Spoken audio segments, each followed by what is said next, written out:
I said, one of the hardest things that you need to start trying to figure out how to overcome is the broker objection or the objection from the bank that says you don't have industry experience.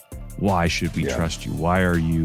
Where's your ethos behind this? The times that it worked, I was able to talk about the consulting and coaching work I had done. So I was able to say, here are examples of the ways that I currently work with business owners.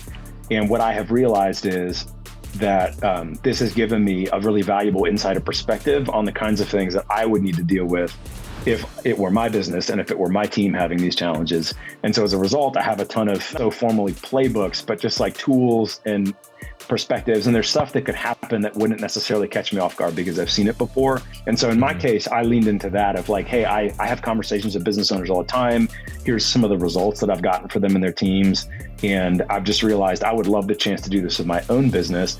And then I think it is helpful if you can share something that you have learned about the industry. You're not asking questions that some Googling could have answered for you, but you're clearly building on some knowledge base. So the formula is something like, so I understand that blank is typically a challenge. Like, what has that been like for you over 12 months? In the construction industry, like I did a lot of consulting with commercial construction companies.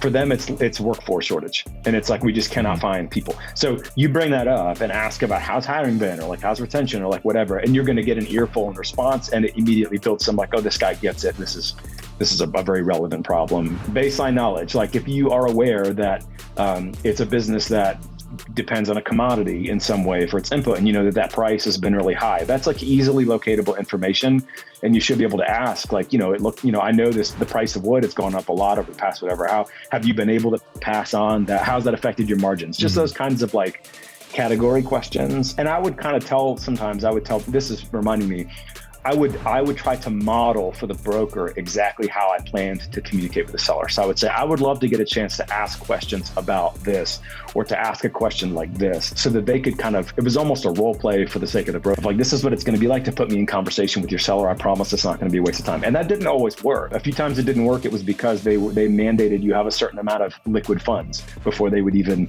open the gate. And they weren't interested in you saying, well, I know a ton of people who invest. They just didn't want them. I mean, that's a choice they can make. So, and then sometimes I just didn't. I mean, there were a few off-market people where I got through on the phone, and as soon as they heard that I didn't have any experience, they were just like, no, I don't want to talk to you anymore.